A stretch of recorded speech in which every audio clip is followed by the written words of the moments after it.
Glória a Deus. Vamos dar um início, então, mais uma reunião dos homens.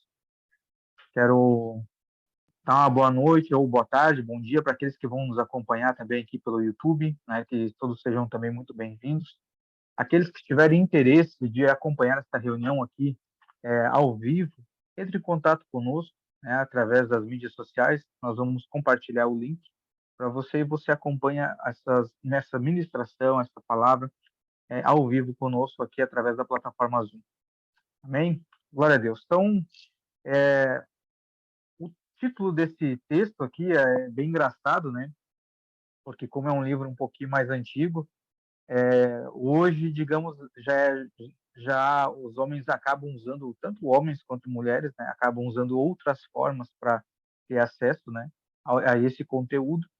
Mas o nome aqui desse texto é A Síndrome da Playboy, né? Que naquela época era usado bastante revistas, né? E o assunto hoje que nós vamos tratar é justamente sobre esse, sobre o pecado. E então naquela época era usado muito revistas, né? Hoje nós sabemos que o acesso, né, à pornografia, essas coisas que nos levam a pecar, elas estão na palma das nossas mãos, né? E quero trazer então um texto aqui para depois a gente construir algo aqui acerca desse assunto. O texto vai dizer assim: Estou com um problema, disse-me uma jovem com um ar acanhado. Havíamos terminado uma reunião de oração realizada no horário de almoço de uma grande organização evangélica. Eu dera um breve estudo bíblico e encerrara a reunião. Quando a moça se aproximou de mim pedindo que eu orasse por ela. Qual é o problema? Indaguei. Estou com um problema, repetiu ela, meio sem jeito. E repliquei, sem saber se ela me ouvira responder. E sobre o que deseja que eu ore? Ela contraiu o semblante e os seus olhos se encheram de lágrimas. Não sei ao certo, respondeu gaguejante e mordendo os lábios. Mas estou com um sério problema. Minha irmã, falei com firmeza, mas procurando não ser ríspido. Nosso Deus lida com fatos específicos e não com generalidades. Terei prazer em orar por você, mas preciso saber a natureza do seu problema para fazer uma oração específica. Ninguém vai ficar sabendo, só eu e você. Bom, é que na verdade não sei bem qual é o problema, explicou ainda meio hesitante. Só sei que o meu marido afirma que tenho um problema. E o que o seu marido aponta como sendo o seu problema? Indaguei, fazendo nova tentativa. Diz que não o compreendo, explicou, afinal, dando uma impressão de estar agoniado. E o que é que você não compreende? De repente, a moça desandou num choro incontido, que parecia vir lá do fundo do seu ser. Ele tem uma porção de revista no criado mudo. Falou, falou entre soluços. A Playboy, a Penthouse e outras dessas com mulheres nuas. Disse que precisa olhar para elas antes de ter relações sexuais comigo. Precisa disso para se estimular sexualmente, explicou em voz sufocada e com lágrimas e escorrendo-lhes pelo rosto. Eu falei que achava que ele não precisava delas, mas ele respondeu que não o compreendo, que se eu o amasse, entenderia por que ele precisa dessas revistas e concordaria que ele comprasse outras. Aí ele perguntou: qual é a profissão do seu marido? E ela respondeu: é pastor, trabalha com jovens. Fiquei parado a olhá-la, incrédulo, pensando no que acabara de dizerem. Aquela irmã me dizia que seu marido era pastor, trabalhava com jovens e tinha uma pilha de publicações pornográficas no criado mudo. Seu marido pode ser pastor, respondi com calma, mas também é pornógrafo. Ela ergueu a cabeça com um movimento brusco. Foi como se tivesse dado um tapa no rosto. Ela nunca pensara que alguém pudesse afirmar que seu marido fosse pornógrafo. E, no entanto, pela sua conduta, ele era. Nessa nossa era moderna, nós temos mais, não temos mais pecados, não. Temos problemas. Adotamos uma visão psicológica do evangelho. Eu achei muito forte essa frase quando diz assim: adotamos uma visão psicológica do evangelho. E nesse processo eliminamos a palavra pecado do nosso vocabulário. Esse aqui então é o primeiro texto, né? Eu achei ele muito forte, porque, irmãos, né? Aqui nós podemos ser muito sinceros. Quem de nós não teve um problema desse? Eu acredito que todos, né? Eu já tive, acredito que todos aqui já tiveram. E sim, irmãos, é algo muito, muito complicado, muito difícil de você abandonar, de você se livrar disso. Eu trouxe aqui até uns textos que vai estar se referindo na Bíblia, né, em relação à questão dessa parte do pecado, onde ele diz que nós éramos escravos do pecado. E uma vez que você é escravo, o escravo ele não faz outra coisa senão aquilo que o seu dono lhe manda. Né? Se você era escravo do pecado, não tinha como você fazer outra coisa a não ser pecar. Você era escravo, você era obrigado a pecar. Mas a Bíblia também diz que nós fomos libertos, né? Que o Senhor ele nos libertou. Né? Cristo ele nos tirou essas algemas. Então hoje já nós não somos mais escravos, mas não que não pecamos mais, nós continuamos ainda pecando. O detalhe é que nós não somos mais escravos, ou seja, quando pecamos, nós pecamos cientes que estamos errando. Que aquilo ainda, querendo ou não, mesmo não sendo mais, digamos, o nosso governador, nosso governante, de uma certa forma ainda domina a nossa carne, né? E ainda acaba fazendo prevalecer a vontade da carne. E agora eu vou trazer uma outra história que depois vai estar ligada tudo junto com esse assunto aqui também. A outra história ela diz assim: certa vez uma senhora me procurou com uma história muito triste. O marido, que durante muitos anos a maltratara bastante, afinal havia abandonado e pedira o divórcio. Havia a abandonado e pedira o divórcio. E ela, que era membro da igreja e havia vários anos se dizia cristã, agora achava-se sozinha, sentindo-se abandonada. Tempos depois, cedendo aos seus sentimentos, passou o final de semana com um outro homem, numa cidade próxima. É que tinha necessidades biológicas, explicou. Agora estava em meu gabinete. Sabe o que você fez? Indaguei em tom severo. E ela levou um susto. Ah, o que é? O que quer dizer? E aí ele responde: você é adúltera, repliquei. Ela arregalou os olhos e o seu rosto avermelhou-se, sentindo-se ofendida comigo, por ter dito que era adúltera. Mas se havia cometido adultério, era adúltera. Entretanto, para ela, aquilo não era pecado, apenas um problema. Hoje em dia, não falamos mais sobre pecados, falamos sobre problemas. É mais conveniente chamá-los de problemas, porque não precisamos tomar nenhuma providência.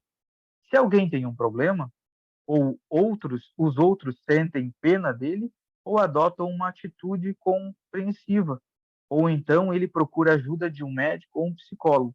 E pronto. Mas se falarmos em pecado, aí já teremos de nos arrepender dele e abandonar. Então é bem forte, né, essa passagem aqui. Ele vai seguir dizendo assim: não foi à toa que Freud quis acabar com essa palavra.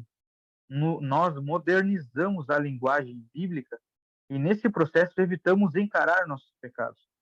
E com isso não tomamos as providências necessárias para a solução deles.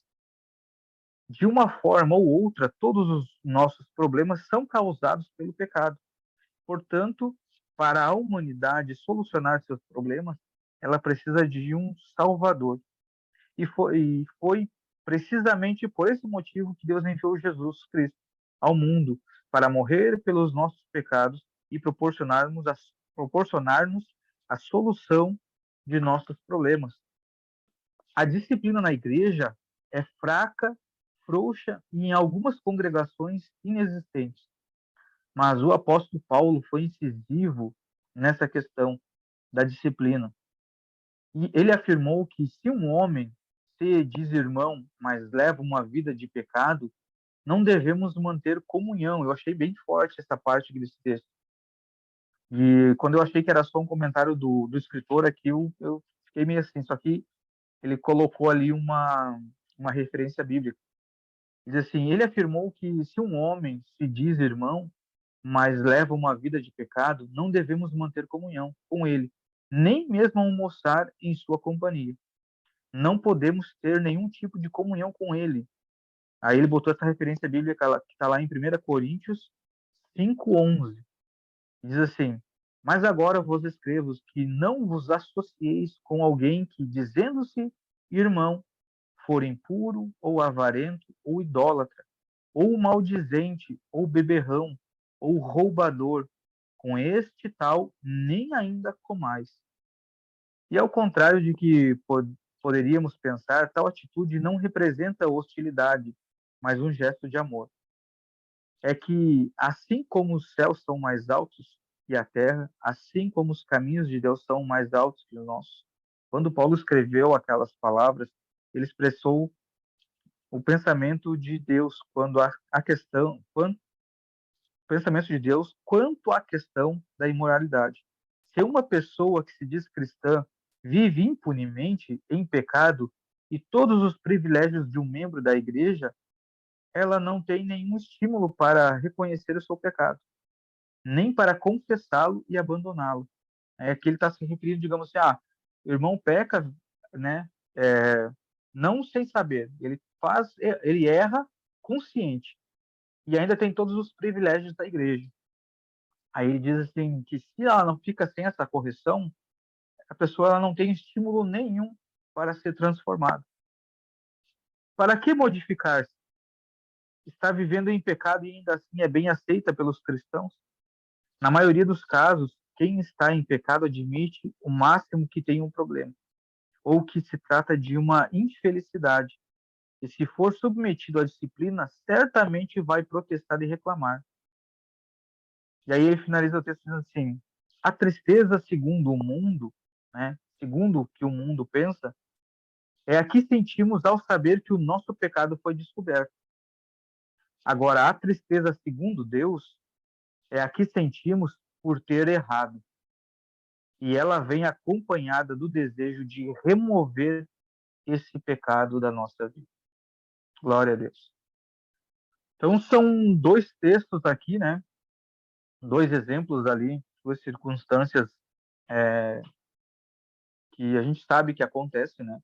Dentro não, dentro da igreja. E essa, digamos, essa direção de Paulo, né? O que Paulo pensava acerca desse assunto. E eu acho, assim, um assunto bem forte, né? Porque conforme vai passando o tempo, a gente tem que olhar de vários pontos. Precisamos olhar para aquele irmão que já é mais velho na fé e tem o irmão que recém está chegando na fé. Por quê? São duas fases diferentes. Aquele que está chegando agora, ele está iniciando o processo dele de descoberta da palavra, de relacionamento com Deus. E aos poucos o próprio Espírito Santo ele vai convencendo, né, o irmão de que isso aqui é melhor abandonar. Conforme vai lendo as Escrituras, vai iluminando a mente e, como diz a palavra, vai tendo uma transformação, uma renovação da mente. E pela renovação da mente, né, e pelo auxílio do Espírito Santo, a pessoa aos poucos vai sendo transformada. Mas também em contrapartida, nós temos o irmão que às vezes conhece a verdade, mas opta por fazer o errado. Então nós temos essas duas situações que precisam também a gente ter discernimento de espírito para saber como podemos ajudar, se vamos ajudar, se o Espírito Santo pede para ajudar, para aconselhar, ou, né, conversar em particular para trazer uma correção, ou se o próprio Espírito Santo vai trazer essa correção. Mas nós precisamos, de uma forma ou outra, tentar nos ajudar uns aos outros, para que a gente chegue ao entendimento de que não é só pela questão de que, ó, tá fazendo errado. Não. Primeiro, porque desagrada a Deus. E segundo, porque vai produzir um fruto muito mal para nós mesmos, né? Eu trouxe aqui um texto que está lá em Tiago, Tiago 5,16. E esse versículo aqui, eu achei até muito interessante, cara, porque eu até semana passada eu compartilhei esse texto no grupo das mulheres ali, porque eu vi que estava há um tempo já elas, perdão, orando muito por oração, né? Muitas pedindo cura e tal. E quando eu li esse texto, eu achei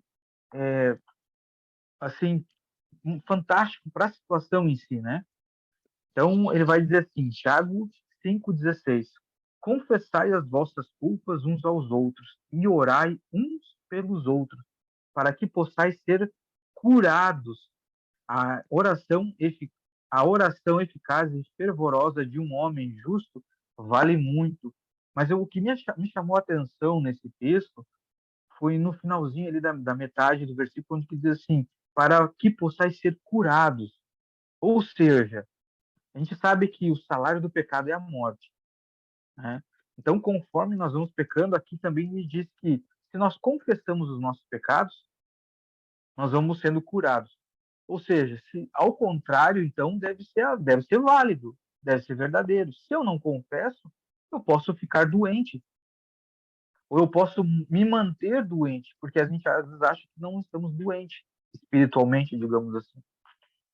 Mas observe que quando ele diz aqui confessar os vossos pecados, para que você seja curado. Então, veja que às vezes confessar o pecado é o suficiente para te trazer cura. Por isso que se você for ver nas escrituras, alguns relatos, né, de que o Senhor encontra com alguns enfermos, o que é a primeira coisa que ele fala? Seus pecados estão perdoados. Mas a pessoa vê ele buscando uma cura, né, mas teve seus pecados perdoados e recebeu cura. Né? Até tem uma passagem que vocês conhecem, né, que é, ela é muito famosa, né, que é a daquele moço que veio trazido por 4 amigos numa maca e desceram ele pelo telhado. E quando ele chegou para o Senhor falou sobre o pecado. E aí muitos até arrazoavam com ele, né? Que poder que ele tem para perdoar pecado? Esse é o que é mais fácil? Dizer levanta e anda ou os seus pecados foram perdoados? Ou seja, então estava tudo ligado. Então, é, a gente vê que esse tipo de pecado, né, da pornografia, né, o adultério, no caso ali, que foi esses dois exemplos aqui trazidos nesse texto, que ele pode sim nos trazer uma doença, que é como se fosse uma doença espiritual, é uma apatia, é uma morte lenta espiritual. E a gente vai se afastando cada vez mais, né, do Senhor, e a gente acha que agora porque eu pequei, o Senhor ele não vai me aceitar. Não, irmãos, o pecado o Senhor já resolveu. Porque se fosse assim, ele não teria enviado Cristo para nós. Mas ele já enviou justamente para resolver, para que a gente não tivesse essa desculpa, em que quando nós pecássemos, diz assim, agora eu não vou lá me arrepender porque o Senhor não vai querer. Não, isso aí a gente não pode mais dar desculpa, porque o Senhor já resolveu essa questão. Ele já mandou justamente o nosso Salvador, justamente porque ele sabia. A Bíblia diz que lá em Salmo 139, que todos os dias, todos os nossos dias estão escritos, antes mesmo que ele existisse. Ou seja, o Senhor sabe ou não que você vai pecar, ou que está pecando, ou que vai pecar daqui uns dias? Você já sabe. Ele escreveu todos os dias. Porque, entendam uma coisa, quando Jesus morreu por nós, ele não morreu para pagar pelos pecados que nós cometemos até nós conhecer Jesus. Eu conheci Jesus agora, então ele morreu pelos meus pecados até aqui. Daqui para frente, se eu pecar, ele não pagou. Não, ele pagou por todos, até aqueles que eu vou cometer. A diferença é que se eu agora, conhecendo a verdade, eu continuar pecando, eu vou colher esses maus frutos. É isso. Mas eu não posso dizer assim, agora eu não vou me arrepender, não vou chegar diante de Deus porque ele não vai me aceitar. Não, irmão. Se ele mandou o bem dele mais precioso, que é o filho, ele já sabia que nós vamos errar. Ele sabe que ainda nós vamos continuar pecando. Ele sabe que muitas vezes nós vamos cair. Mas qual que é o desejo do coração dele? É que nós retornamos para perto dele. Dizer assim, fazer como Davi. Cara, Davi, quantas vezes Davi errou? Mas o porquê que ele é tido como um homem segundo o coração de Deus? Porque ele era fácil de se arrepender. Ele reconhecia, não, Senhor, é verdade, eu pequei contra ti, eu errei, eu me arrependo. O problema é quando a gente erra, peca e não se arrepende, não reconhece, pô, eu sei que é errado e eu decidi fazer o errado. Então nós precisamos nos aproximar do Senhor. Quanto mais nos aproximar do Senhor, mais nós vamos evitar cair nessas armadilhas, né? Principalmente hoje, que está na palma das mãos.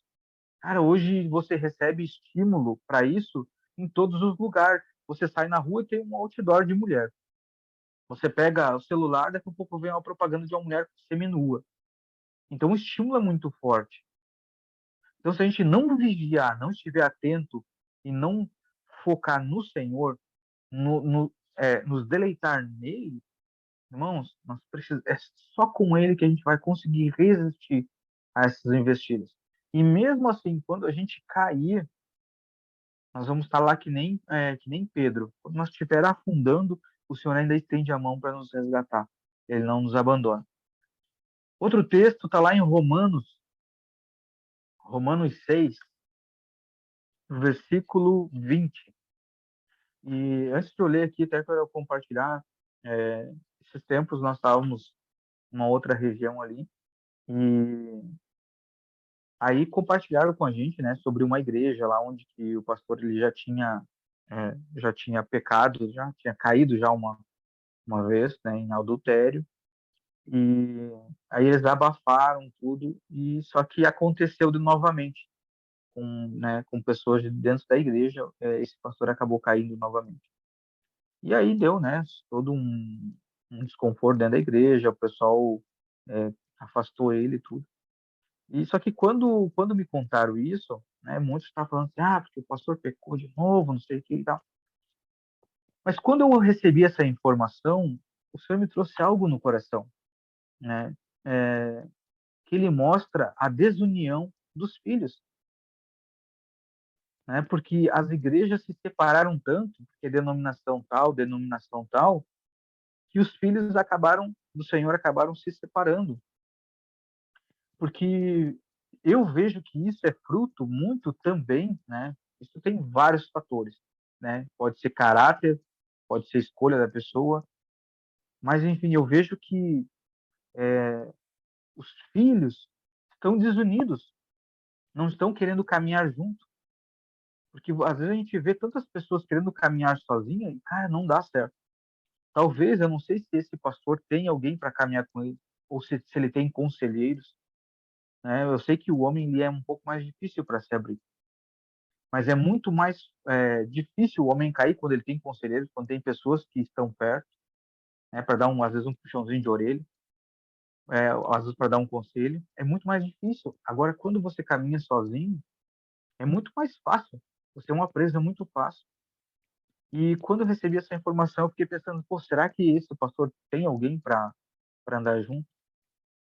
Será que ele tem conselheiros para ajudar nessas horas, né? Porque eu vejo que são nesses momentos, cara, que precisa-se de ajuda, né? De o cara pensar, conversar antes, é claro, de assim, cara, estou sentindo o desejo de trair, ou sei lá, de ver pornografia. Agora, fica muito mais difícil. Como tu vai falar para quem se você não tem para quem falar? Se você não tem com quem contar? Então, eu vejo que a desunião do corpo de Cristo acaba facilitando a queda dos filhos. Agora, é diferente quando a igreja começa a se unir, ao invés de nós, fulano fez errado, e tal.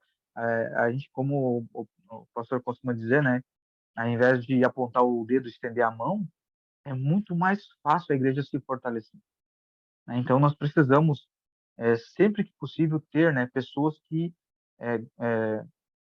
nos auxiliem nessas situações, que sejam conselheiros para as nossas vidas, né, que o Senhor nos instrua nisso.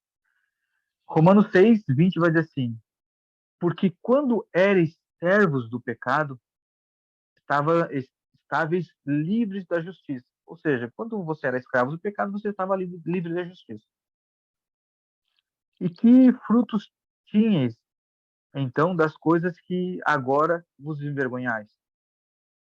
Porque o fim dessas coisas era a morte. Aqui, então, está falando dos frutos que o pecado produzia. Que os frutos que o pecado produz, agora a gente se envergonha. Mas antes a gente não tinha como não dar esse fruto. Por quê? Porque nós éramos escravos. Então, a árvore não vai dar um fruto diferente daquilo que ela é. Então, se nós estávamos enxertados na árvore do pecado, não tinha como nós dar outro fruto. Só que agora nós fomos enxertados numa outra árvore, na videira verdadeira. Então, o nosso fruto agora tem que ser outro. Então, aqueles frutos que a gente dava antes, a gente olha agora até a gente se envergonha, né? É o que ele está dizendo aqui. 22 vai dizer assim: mas agora, tendo sido libertados do pecado e tendo-vos tornado servos de Deus, tendes o vosso fruto para a santificação e, por fim, a vida eterna. Glória a Deus. Ele finaliza assim: porque o salário do pecado é a morte, mas o dom de Deus é a vida eterna, por Jesus Cristo, nosso Senhor. Glória a Deus. Então a gente vê que a questão do pecado o Senhor resolveu. Ele resolveu. Ele nos transportou, né? A própria Escritura diz que ele nos transportou do reino das trevas para o reino do Filho de seu amor. Agora, claro, né, irmãos? Nós ainda estamos aqui, ainda temos a nossa carne, que ela grita. Assim como no texto ali falou sobre a mulher, que ela tinha os seus desejos, nós também temos os nossos desejos, né? Mas nós precisamos do auxílio do Espírito Santo. Tudo que nós puder usar, conselheiros, oração, Espírito Santo, comunhão com Deus, clamar aos pés do Senhor, tudo nós precisamos orar para nos manter firme nesse caminho. Por quê? Porque nós nos mantendo firme nesse caminho, nós vamos produzir bons frutos. É automático, é automático. E eu não creio aqui, irmãos, que nós, agora conhecendo a verdade, nós vamos querer gerar maus frutos. Principalmente quando quem vai colher esses maus frutos somos nós mesmos.